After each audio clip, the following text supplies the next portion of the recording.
안녕하십니까. K랩 우즈베키스탄 디지털 제조 교육 강사 어유경입니다. 오늘 배우실 내용은 약간 실제 제품 디자인에서도 자주 활용되는 어떤 이제 곡면이나 좀 디자인적인 요소가 많은 기능을 학습을 하실 예정입니다. 그래서 단순한 어떤 도형의 모델링에서 조금 더 나아가서 조금 복잡한 형태를 만들고 싶거나 아니면은 이제 케이블 설계나 곡면 활용이나 이런 부분에 대해서 조금 깊게 다뤄볼 예정입니다.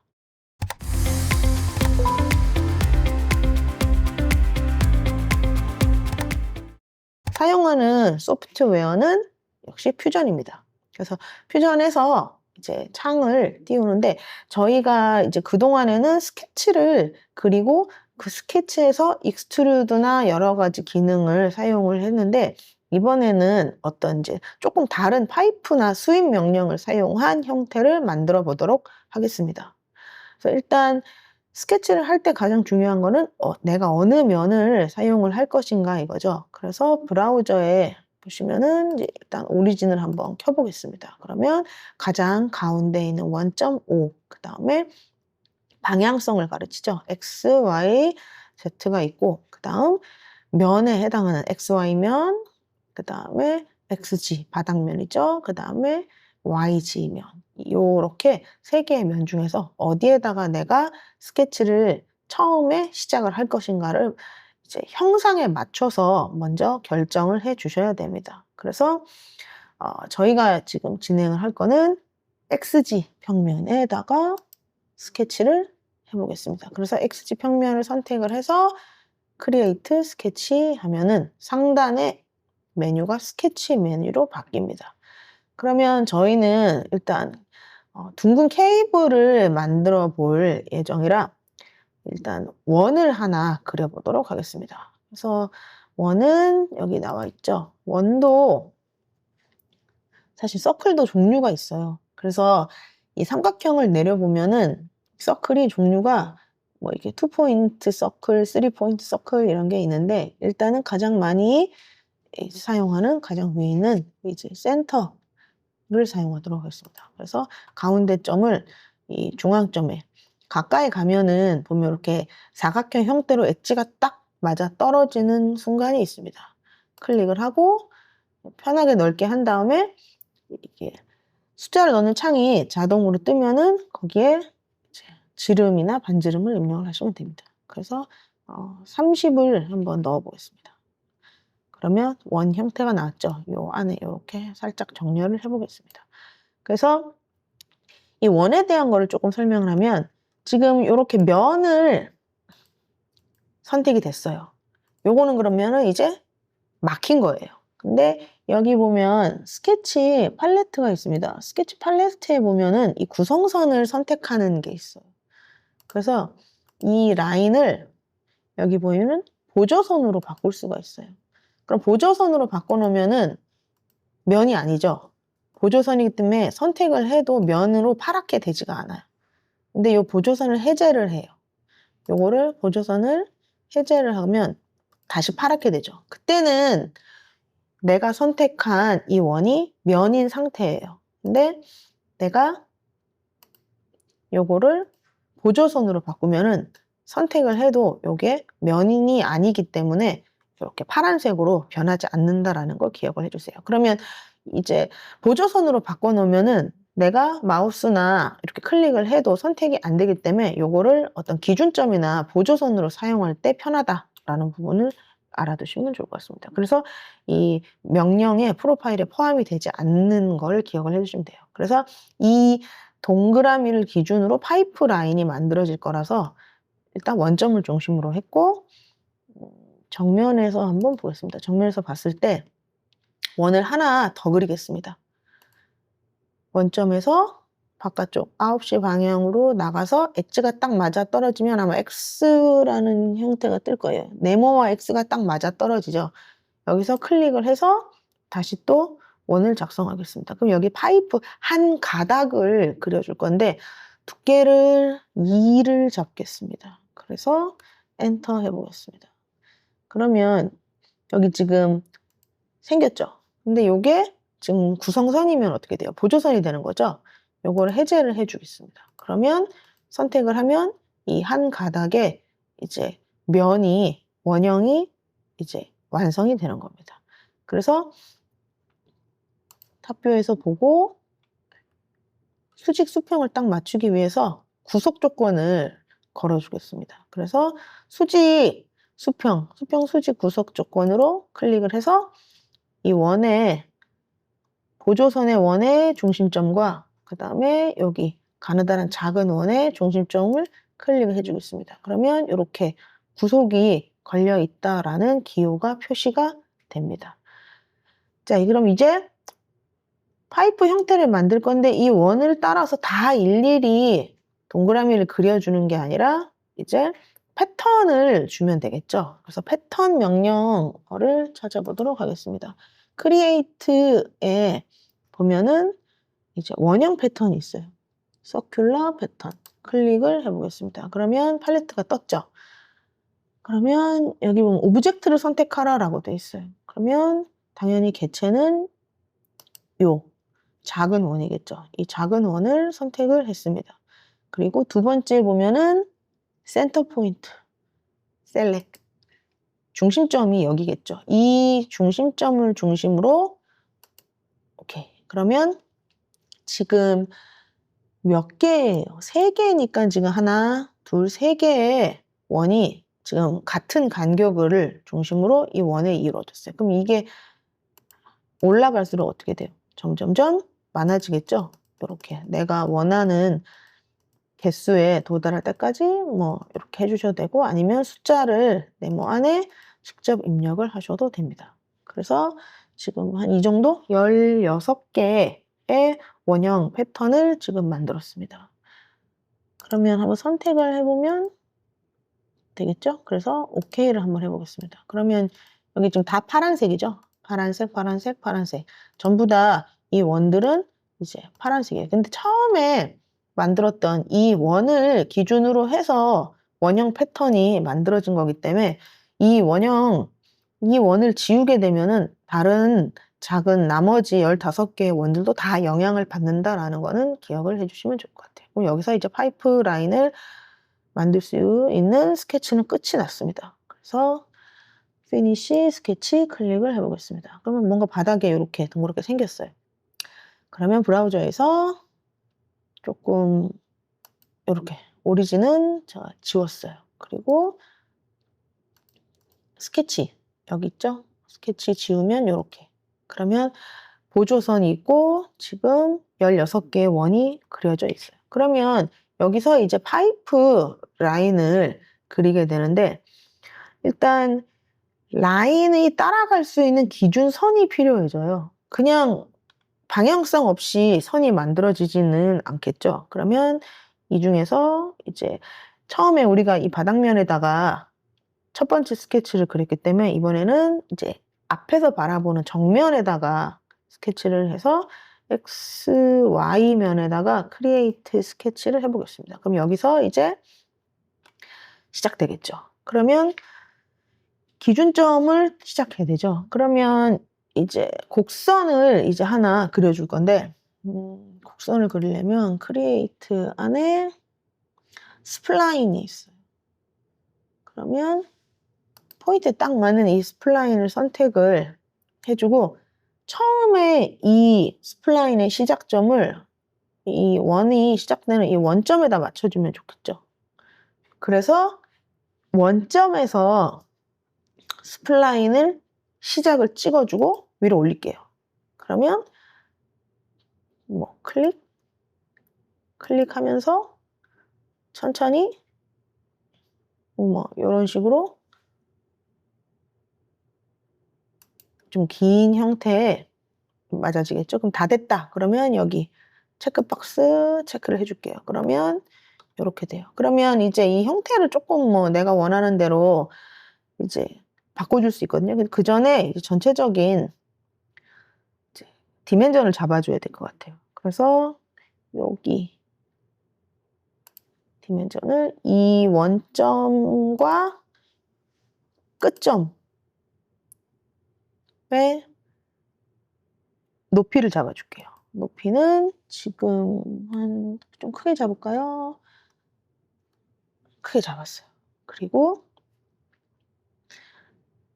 이 높이와 이 원점 사이에 여기 이 높이도 잡아주겠습니다. 그래서 여기도 옆으로 파이프를 좀 길게 해도 될 것 같아요.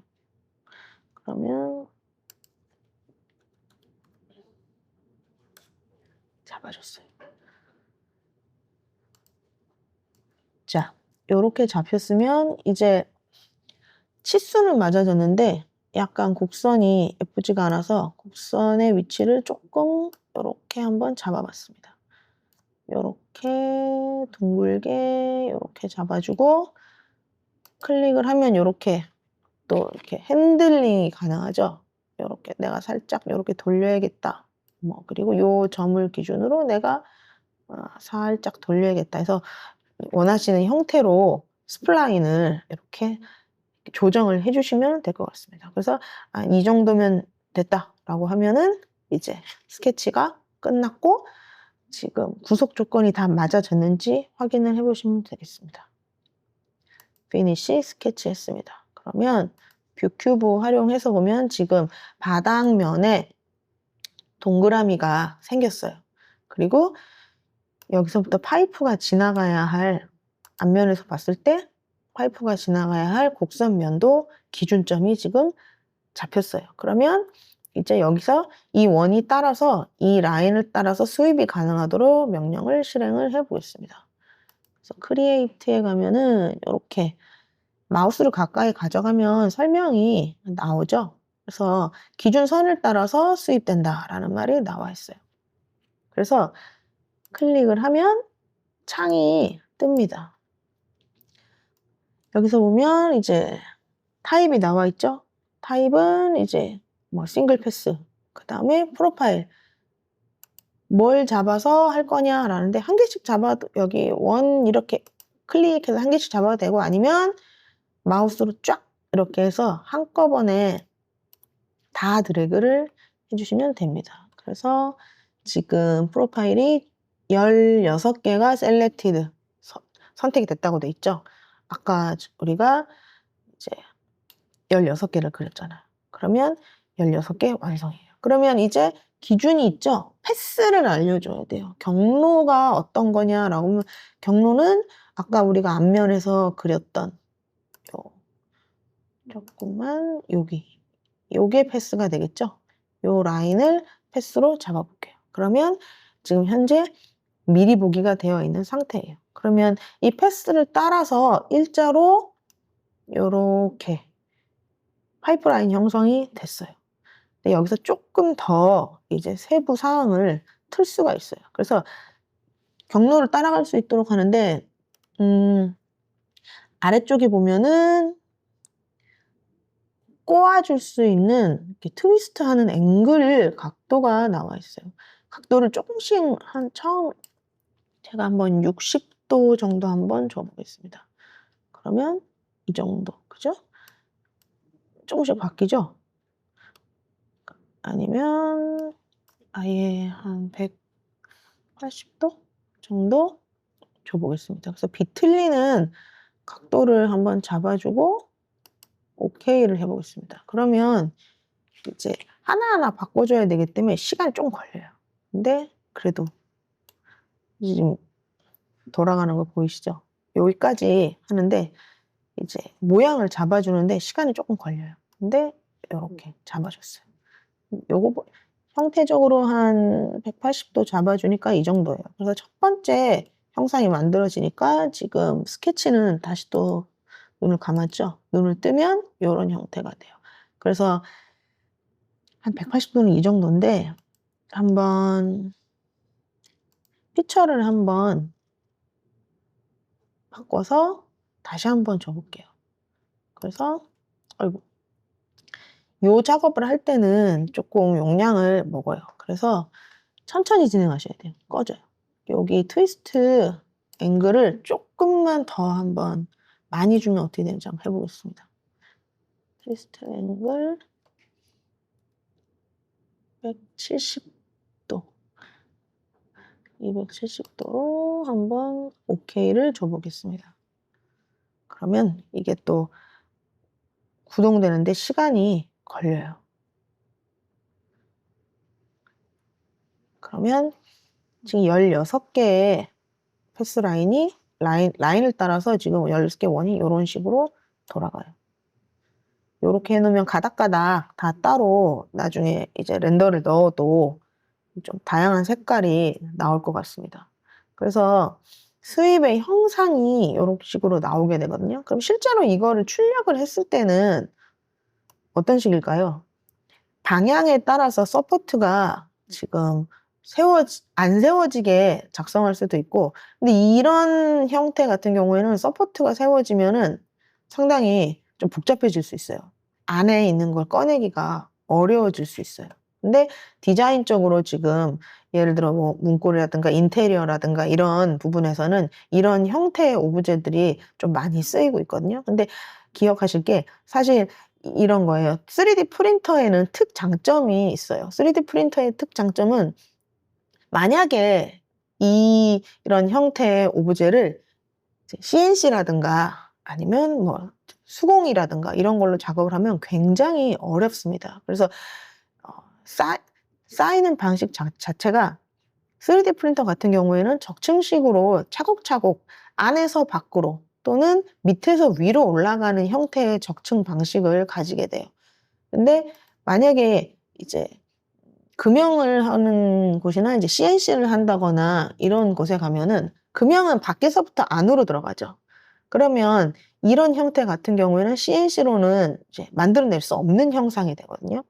요 안에 보시면은 빈 공간이 많잖아요. 그래서 밖에서 안으로 들어갈 때는 안 돼요. 근데 안에서 밖으로 나오거나 밑에서 위로 올라갈 때는 이런 형상이 가능해지죠. 그리고 3D 프린터 같은 경우에는 나중에 떼어낼 수 있는 형태의 서포트가 이제 가능하니까 서포트를 떼어내는 방식으로 하죠. 그리고 최근에 또 많이 쓰이는 이런 PLA 말고 레진을 사용하는 3D 프린터의 경우에는 조금 이제 TPU라고 해서 출력이 끝난 다음에 서포트를 녹이죠. 녹여서 깔끔하게 떨어지게 하는 그런 방식이 최근에 많이 쓰이고 있기 때문에 인테리어나 조금 복잡한 형태의 작품을 만들 때에는 이렇게 스윕을 사용해서 파이프라인을 만드는 3D 프린팅의 모델링 방식이 많이 쓰인다라는 거를 기억을 해주시면 좋을 것 같습니다. 그래서 형태적으로는 이렇게 요런 형태가 나왔다. 그래서 이게 지금 솔리드 모델링 중에서 이제 복합 케이블이다. 케이블 형태를 만들 때는 이렇게 꼬아가면서도 가능하다라고 보여드렸습니다. 그래서 일단 렌더를 적당히 넣어봤고요. 디자인 쪽으로 봤을 때 이런 형태다. 그래서 한번 내보내 보겠습니다. 첫 번째 저장을 해야 되겠죠? 그러면 PI 파이프 1번이라고 하겠습니다. 파이프 2_1 엔터하고 그러면 제목 표시지 바뀌었고요. 브라우저 바뀌었고요. 그럼 여기서 얘는 바디가 몇 개예요? 처음에 작업을 할 때 보니까 어때요? 엄청 많죠? 지금 원이 몇 개였죠? 16개의 원이 있었어요. 그래서 바디도 보시면은 쭉 내려가면서 총 16개예요. 각각의 하나의 바디가 있어요. 하나씩 꺼볼까요? 둘, 셋, 줄어들죠?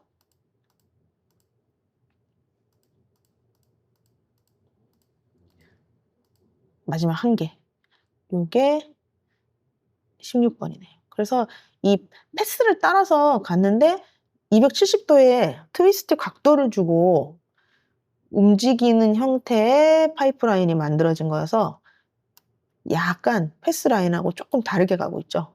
네, 지금 저희가 각도를 270도를 줘서 그렇죠. 그래서 바디 하나만 내보내겠다. 지금 이 파이프 한 가닥에 지름이 지금 2mm였거든요. 굉장히 가늘죠.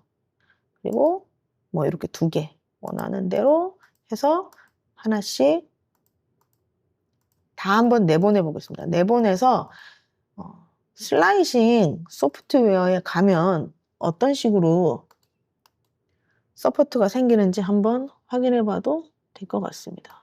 그래서 여기 브라우저 최상단에서 Save as Mesh 여기 있죠. 그러면 엑스포트 할 때 이제 이 하나의 오브젝트를 STL 바이너리로 해서 오케이 내보내겠다.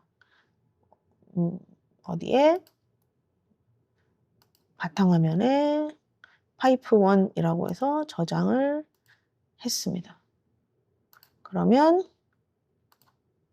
우리가 사용하는 크리얼리티 프린트 열어보겠습니다. 그리고 여기 파이프 1 있죠? STL 파일로 나간 걸 한번 가져와 보겠습니다. 이렇게 왔어요. 자, 요런 형태의 경우에는 지금 일단 그대로 한번 슬라이싱을 해보겠습니다.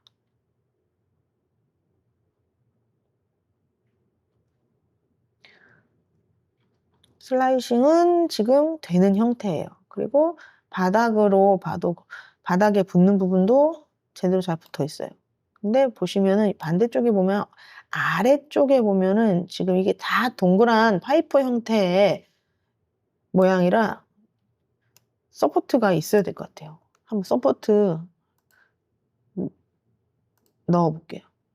그리고 다시 한번 슬라이스 해보겠습니다.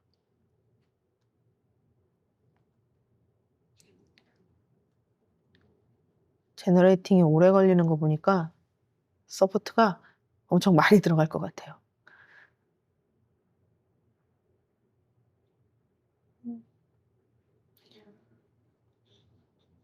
와우. 보실게요. 지금 이 안에 이런 형태 같은 경우에는 그럼 안에 서포트를 떼내는 게 굉장히 어려워지거든요. 그러면 이때는 서포트의 형태 자체를 조금 더 다르게 하는 것도 방법일 것 같아요. 실제로 지금 여기 프리뷰에 보면은 시간은 2시간 41분 걸린다고 돼 있거든요. 2시간 41분에 머티리얼 지금 22.87m를 사용합니다. 그러면 이거를 트리 형태로 한번 바꿔볼게요. 그리고 다시 서포트를 다시 한번 제너레이팅을 해보겠습니다. 이 서포트 형태에 따라서 필라멘트 사용량이 다를 수 있거든요.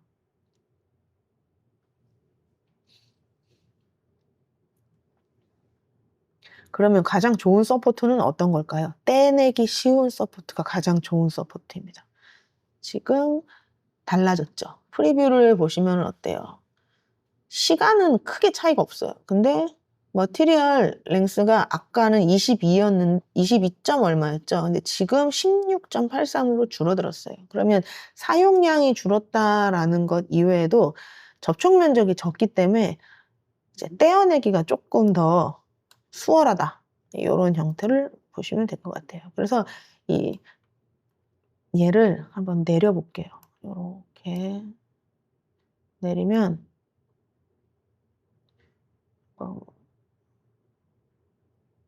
위에서 한번 보시면 아까 있던 노멀 형태의 서포트보다 지금 나뭇가지 형태의 서포트가 안쪽을 들여다봤을 때 어때요? 좀 훨씬 성글게 돼 있죠? 이 정도는 조심해서 떼내면은 떨어질 것 같습니다.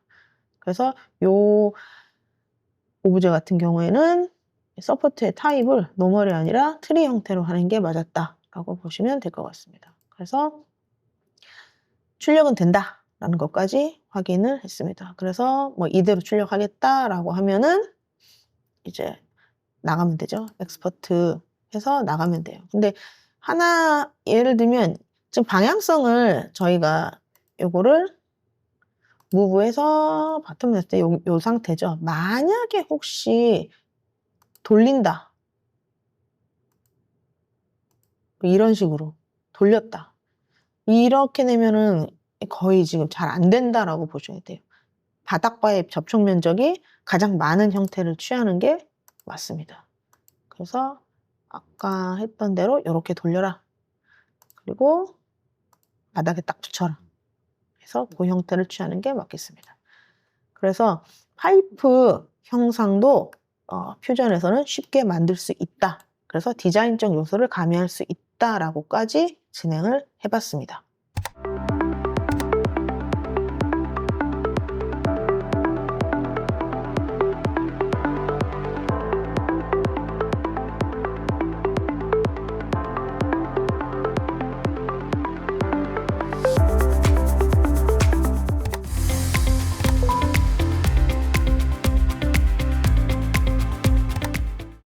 두 번째 이어서 해보실 디자인 제품은 지금 화면에 보이시는 대로 지금 핀터레스트에서 한번 스툴 의자를 검색을 해봤습니다.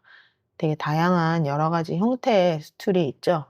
근데 이제 최근에는 이제 목공 작업을 하거나 할 때도 이제 손으로 작업을 하는 것 이외에 이제 CNC나 여러 가지 이제 보조적인 장비를 사용해서 목공 작업을 하는 게 거의 일반화된 추세라고 볼 수 있습니다. 그럼 이런 목공 작업을 할 때 저희 이제 퓨전 소프트웨어도 상당히 많이 지금 사용이 되고 있습니다. 그래서 이 모델링한 부분을 일단 기본적으로 인테리어 어떤 쇼룸이나 이런 거를 온라인상에 이제 전시를 하거나 할 때 이제 퓨전 렌더링 기능이나 이런 것도 많이 사용을 하고요. 그리고 이제 실제 CNC 작업을 할 때도 퓨전 소프트웨어를 진행을 하고 있습니다. 그래서 조금 더 심화 과정에서는 CNC 작업까지도 진행을 할 예정인데, 여기 보시면은 이제 워크스페이스에 보면은 워크스페이스 설명을 조금 해드리면, 기본적으로 가장 많이 쓰이는 워크스페이스는 얘는 디자인이 있어요.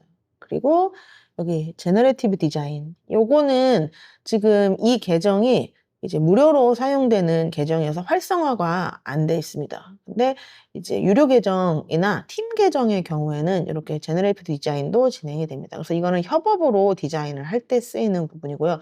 퓨전이 클라우드 기반의 소프트웨어이기 때문에 이런 부분이 가능해집니다. 그래서 팀 작업이 가능해져요. 그리고 렌더, 이제 여기 보면은 이제 여러 가지 디자인적 요소와 색깔이나 이런 거를 입힐 때 사용을 합니다. 그리고 여기 보시면 이제 애니메이션, 이제 형상이 맞는지 이런 부분을 점검이 가능해요. 그리고 시뮬레이션, 이것도 이제 유료 계정일 때 사용이 가능합니다. 그리고 매뉴팩처얼, 여기 매뉴팩처얼이 이제 CNC 기능이나 이런 거를 할 때 사용이 됩니다.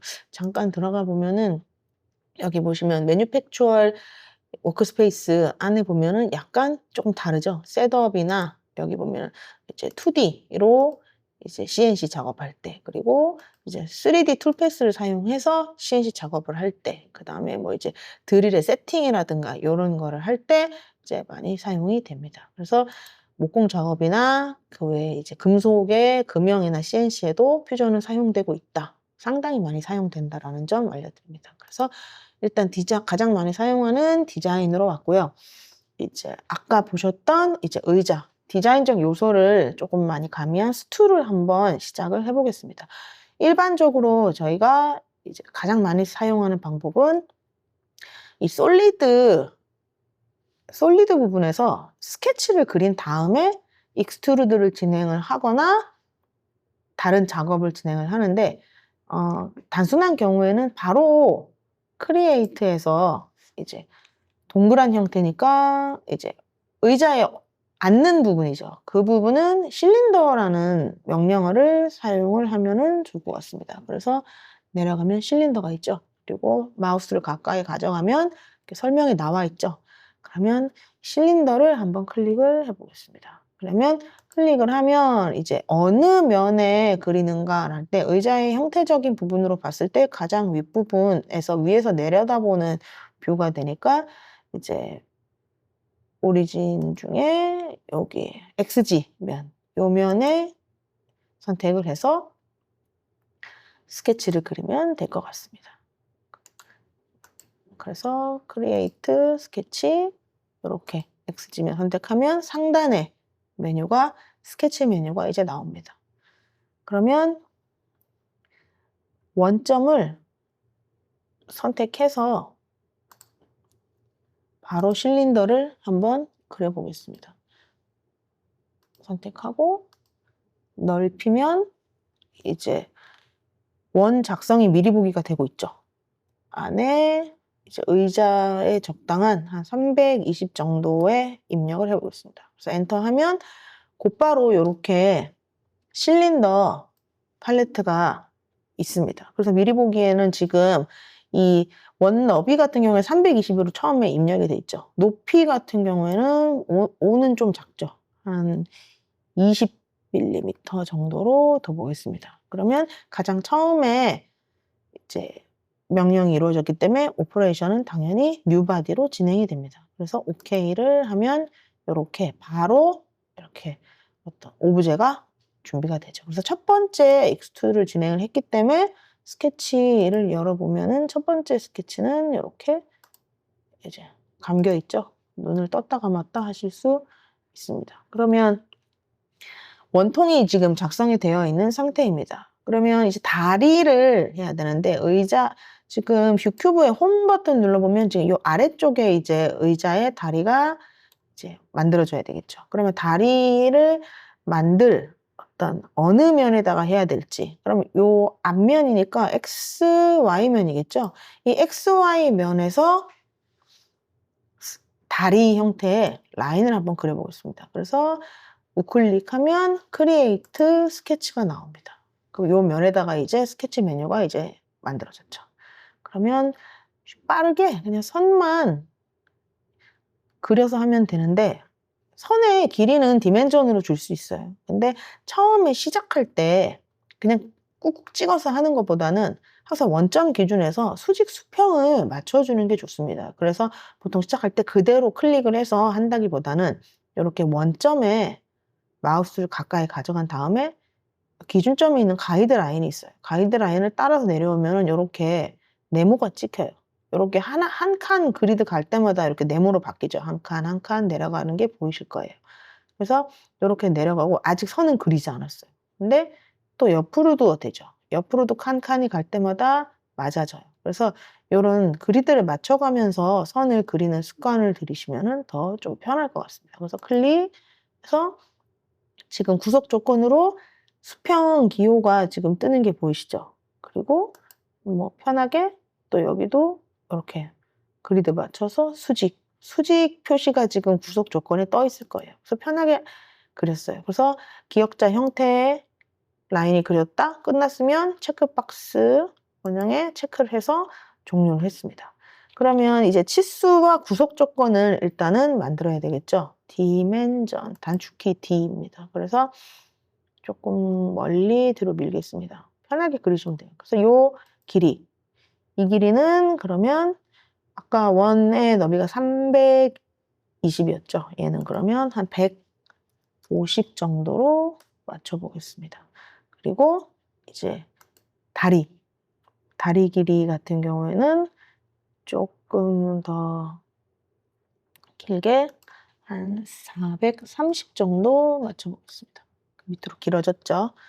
그러면 정면에서 봤을 때 이런 형태가 될 거예요. 그리고 이제 수직 구속을 맞춰줘야 될 것 같아요. 그러면 구속 조건 중에 여기 수직을 맞추면 가운데 있는 이 원점 있죠. 조금 가까이 갈게요. 요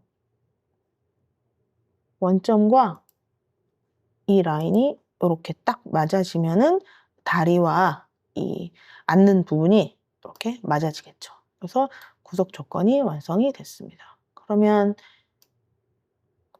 여기까지 하고 그 다음에 요 원점에서 여기까지 여기에 디멘전도 필요할 것 같아요. 여기서 요 점까지 요 길이가 50 정도로 더 보겠습니다. 그래서 스케치는 마무리됐습니다. 자, 그러면 이 상태에서 지금 가운데 의자는 됐고요. 이 라인이 이제 돌출이 돼야 되겠죠. 그래서 크리에이트에 익스트루드 메뉴 떴어요. 그러면 이 익스트루드 돌출 명령을 프로파일은 이미 이 라인이 선택이 되어 있죠. 그리고 이제 점을 원점으로 있기 때문에 기준으로 해서 원사이드가 아니라 양방향으로 시메트리로 맞춰주셔야 될 것 같아요. 그 다음에 이렇게 거리를 얼만큼 둘 것인가 하면은 디스턴스는 약간 절반 값에 해당하는 한 35 정도로 맞추면 될 것 같습니다.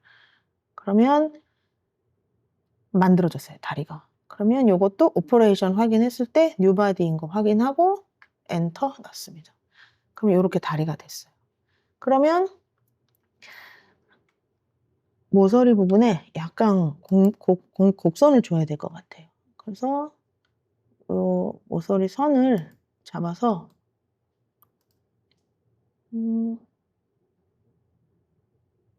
선 잡아서 클릭해서 필렛을 줘보도록 할게요. 그래서 지금 꺾여져 있는 부분을 조금만 더 엣지를 넣어 보려고 합니다. 그래서 이 엣지의 크기를 40 정도 줘보겠습니다. 그러면 봤을 때 미리 보기보다 적당히 둥근 형태가 완성이 됐어요.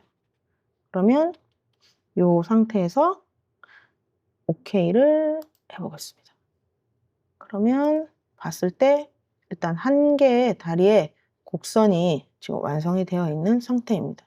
스케치는 뭐 켜도 되고 꺼도 되고 상관없을 것 같아요. 그러면 이제 다음으로 진행해야 될 거는 지금 앉는 부분은 두께가 주어져 있죠. 근데 지금 다리 부분에 두께가 없는 상태이고 다리의 개수를 지금 원하는 대로 맞춰줘야 될 것 같습니다. 먼저 일단 두께를 줘야 되겠죠. 그러면 크리에이트에서 여기 두께를 주는 부분. 그래서 내가 두께를 주고자 하는 면을 일단은 곡면을 선택을 해보겠습니다. 그러면 바로 뭔가 떴죠. 이 안에 한 두께를 적당히 한 안쪽으로 줘야 되겠죠. 이 두께를 바깥쪽으로 주면은 넘어가요. 그래서 마이너스 20으로 두께를 주겠습니다. 그러면 아래쪽으로 딱 달라붙죠. 이렇게 딱 맞는 형태가 될 거예요. 그러면 엔터 해서 한번 살펴보겠습니다. 이런 형태로 그러면은 다리의 형태가 완성이 되었습니다. 그래서 두께를 줄 면을 하는데 플러스 값을 주느냐 마이너스 값을 주느냐 항상 두 가지 다 고려를 해서 디자인을 하셔야 되는 거 보시면 될 것 같아요. 그러면 언제나 잊지 말아야 할 거 컴퓨터가 생각하는 모서리는 다르다라고 했어요. 그래서 약간 못따기를 줘야 될 것 같습니다. 그래서 챔퍼 엣지가 있는 부분을 하나씩 선택을 해야 될 것 같아요. 여기 날카로운 부분들이 있겠죠. 요 라인 그리고 요 라인 그리고 요 라인 요렇게 해서 엣지를 선택을 했습니다. 한번 보면 필요한 부분은 바닥면은 안 해도 될 것 같아요. 그죠? 요렇게 해서 못따기를 진행을 하고 디스턴스를 1 정도 줘보겠습니다. 그러면 가까이서 보면은 그래도 살짝 미세하게 이렇게 이제 모서리를 다듬어 놓은 형태가 보실 거예요. 그래서 OK를 했습니다. 그러면 뷰큐브 상에는 그래도 어느 정도 살짝 매끄러운 형태가 됐어요. 그러면 이제 패턴을 줘야 되겠죠. 다리를 개수를 맞춰야 됩니다. 그래서 패턴은 크리에이트의 패턴 부분에 가면 패턴도 종류가 있어요. 사각형을 주냐, 뭐 패스를 따라서 주느냐인데 일단 의자가 둥근 윗부분을 가지고 있기 때문에 둥근 패턴을 줘보겠습니다. 그러면 팔레트 뜨면 원형이죠. 그리고 형태적으로 일단 오브젝트를 먼저 선택을 해 보겠습니다. 그러면 이 다리 하나를 선택을 하고 그 다음에 축을 잡아야 되겠죠. 그러면 XYZ 중에 당연히 Z축을 축으로 잡아요. 그러면 미리 보기로 이렇게 다리들이 뜨죠. 그러면 몇 개를 하느냐 하는 거는 뭐 4개, 뭐 5개, 6개, 점점점 뭐 이런 식으로도 할 수 있겠죠. 4개를 한번 맞춰 보겠습니다. 그러면 맞춰졌어요. 오케이 해서 클릭하면 이렇게 딱 맞아졌어요. 그리고 뭐 스케치는 꺼도 되고 켜도 되고. 이 상태에서 의자가 그러면은 완성이 됐습니다. 실제로 지금 저희가 안으로 들어가 봤을 때 챔퍼를 안쪽에는 안 줬어요. 근데 보통 가구 같은 거를 디자인할 때는 아마 나중에 여기에 나사나 접착제가 붙을 거기 때문에 이 안쪽 면은 엣지를 그냥 남겨둬도 괜찮을 것 같습니다. 자, 그러면 여기서 렌더를 한번 줘볼게요. 그래도 형태적으로 스툴이니까 아까 핀터레스트에서 봤던 그런 느낌을 살짝 줘도 될 것 같습니다. 다리랑 이렇게 돌려가면서 렌더링을 주고 그 다음에 상판은 조금 다르게 이렇게 네, 이런 식으로 해서 의자를 한번 완성을 해봤습니다. 요거를 이렇게 완성을 한 다음에 다시 디자인으로 가보겠어요. 그러면 완성은 됐어요. 그러면 이걸 또 내보내야 되죠. 근데 지금 이 오브젝트 같은 경우에는 지금 바디가 의자가 있죠. 그리고 하나, 둘, 셋, 4개가 있어요. 따로따로 내보내면은 접착제를 붙여야 돼요. 근데 약간 미세하게 조정을 할 수 있어요. 근데 한꺼번에 다 내보내면은 그냥 이 그대로 다 붙어서 나가겠죠. 그 부분은 약간 생각을 하셔서 감안해서 하시면 될 것 같아요. 일단 저희는 첫 번째 저장을 진행을 하겠습니다. 컨트롤 S 해서 체어 1번이라고 1.1이라고 하겠습니다. 체어 1.1 그래서 첫 번째 저장했습니다. 제목 표시줄에 이제 바뀌었고요. 그리고 브라우저 최상단에도 바꿨습니다. 그러면 이 바디에서 선택을 하셔도 되고 이렇게 브라우저 상단에서 Save as Mesh 하고 나가보겠습니다. 똑같죠? STL 바이너리 밀리미터 해서 OK 하고 STL 파일인지 확인하시고 컴퓨터에 원하는 곳에 형식은 STL로 해서 세이브를 해보겠습니다. 이렇게 나갔어요. 그러면 형태적으로 잘 맞는지 슬라이싱 소프트웨어를 열어보겠습니다.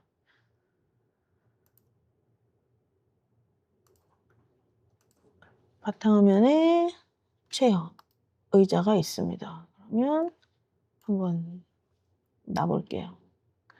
자, 여기 보면 뭐라고 떠요? 지금 너무 커요. 그죠? 넘어갔어요. 실제로 지금 우리가 디자인한 의자가 굉장히 커요. K1으로는 출력이 안 될 거예요. 자, 그러면 여기서 하나 생각할 게 우리가 가지고 있는 3D 프린터가 지금 이거밖에 없다. 근데 출력을 반드시 진행을 해야 된다. 이런 경우에는 어떻게 해야 될까요? 안 나오잖아요. 잘라야 돼요. 잘라서 붙입니다. 일단 이 오브젝트 같은 경우에는 일단 방향을 먼저 돌리는 게 우선일 것 같아요. 그래서 돌려보겠습니다. 돌리고 일단 바닥에 붙였어요. 요렇게 바닥에 붙였는데 아마 위치상으로 넓이는 괜찮을 것 같아요. 근데 이 높이가 지금 꽤 높았죠? 40 몇 cm쯤 될 거예요. 그래서 프린터 안에서 출력이 안 될 확률이 높습니다. 올라가다 내려갈 거예요. 근데 일단 서포트나 이런 걸 한번 확인을 한번 해볼까요? 한번 슬라이싱은 한번 진행을 해 보겠습니다. 지금 3시간 10분 22초라고 지금 떴어요. 그리고 형태적으로 약간 파란색 부분이 지금 여기 있죠? 여기. 아마 이 부분이 허공에 뜬 부분이라 좀 문제가 될 수 있어요. 그리고 너무 크죠, 사실. 어떻게든 뽑아야 한다. 그러면 자른다고 말씀드렸어요. 일단 서포트 들어가는지 어떤지 한번 확인해 볼게요. 서포트 활성화하고 다시 한번 슬라이싱을 해 보겠습니다. 필요하네요. 그죠? 서포트가 요렇게 의자의 다리 4개 부분에 요렇게 들어가게 됩니다. 이 정도면 그렇게 뭐, 그죠? 나쁘지 않아요. 그러면 중요한 건 이제 잘라야 돼요. 앞면, 백, 여기 뒷면이네요. 앞면으로 한번 프런트에서 맞춰 볼게요. 딱 정면에서 지금 프런트예요.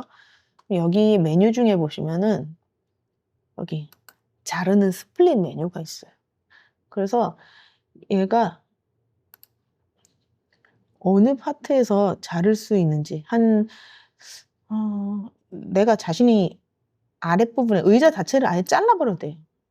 좀 높이를 낮추든가 아니면 이 라인에 맞춰서 잘라버린 다음에 각각 따로따로 해서 출력을 해서 뭐 접착제로 붙인다든가 뭐 그런 방법인데 사실 의자를 잘라서 붙여서 하면은 좀 사고의 위험이 있기 때문에 그렇게 추천하지는 않는데 이거는 알고 계셔야 돼요. 내가 출력하고자 하는 오브젝트가 프린터가 감당하기에 너무 크다라고 할 때는 슬라이싱 소프트웨어 안에서 자르거나 분할을 하거나 해서 가능하다.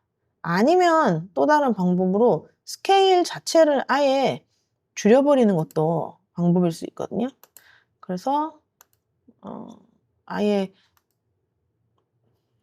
줄인다. 선택을 해서 살짝 전체적으로 조금 줄이거나 아니면 다리만 줄인다라고 할 때는 여기 Z를 조금 줄인다거나 해서 Z만 여기 체크박스를 해제하고 얘를 한 198이니까 조금 뭐 예를 들어 170이다. Z, 이쪽 Z구나. 그러면 리셋. 엄청 크다. 100에서 한 퍼센트를 Y니까 파란색.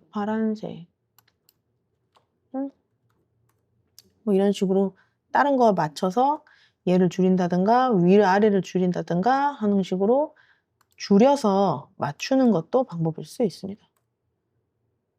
그래서 완성이 되면 내보내면 되죠. 내보내서 출력을 진행을 하시면 될 것 같습니다.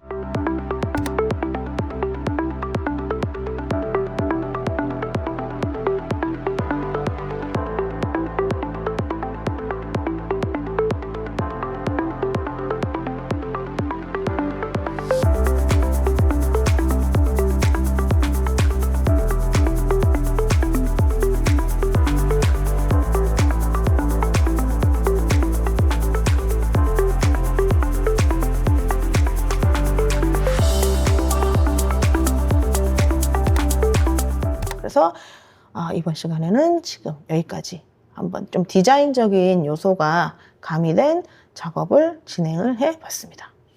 감사합니다.